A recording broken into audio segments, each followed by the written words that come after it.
नमस्कार शेतकरी मित्रांनो, आपण आज मिरी या गावी आयल्यानगरमध्ये आलेले आहेत आणि संत्रा बगीच्याचं नियोजन कसं करायला पाहिजे, त्याच्यानंतर त्याच्यावरती कोणता बहार घ्यायचा, पाणी कमी असेल तर काय करायचं, या हिशोबाने आपण सर्व काम केलं पाहिजे. निश्चितच संत्रा बगीचा सुद्धा आपल्याला एकदम भरभराटून उत्पन्न देतो, परंतु जमिनीचा अभ्यास, त्याच्यानंतर आपल्याला पाणी किती आहे आणि त्याचबरोबर आपलं एकदम व्यवस्थित वर्षाचं शेड्यूल कसं करायला पाहिजे, याच्यासाठी आम्ही आज आलतो. आपण शेतकऱ्यांची ओळख करून घेऊ. सर, आपलं नाव सांगा. नमस्कार, मी शेख शकूर सुलेमान सर, मुख्याध्यापक म्हणून 2015 साली सेवानिवृत्त झालो.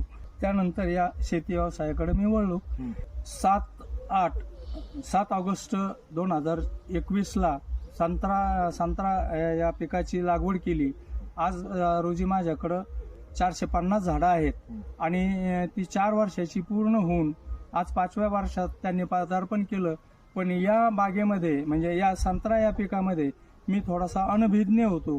पण श्रीयुत सुरेश पोकळे साहेबांचे मी बरेच व्हिडिओ पाहिल्यानंतर मला असं वाटलं की त्यांचं मार्गदर्शन आपण घेतलं पाहिजे आणि म्हणून आज रोजी मी त्यांना माझ्या बागेमध्ये व्हिजिट देण्यासाठी बोलावलं होतं आणि ते या ठिकाणी आले. त्याबद्दल मी प्रथमतः त्यांचं स्वागत करतो आणि त्यांनी मला एकदम सुंदर असं मार्गदर्शन संत्रा पिकासाठी केलेलं आहे आणि इथून पुढेही मी वारंवार तुम्हाला प्रत्येक वेळेला मार्गदर्शनासाठी कधीही उपलब्ध राहील असा शब्द मला त्यांनी दिलेला आहे. त्याबद्दल मी त्यांचा शतशः ऋणी आहे आणि इथून पुढे त्यांच्याकडून मी कायमस्वरूपी बागेच्या मार्गदर्शनासाठी अपेक्षित राहील, एवढीच मी त्यांना विनंती करतो आणि थांबतो. धन्यवाद.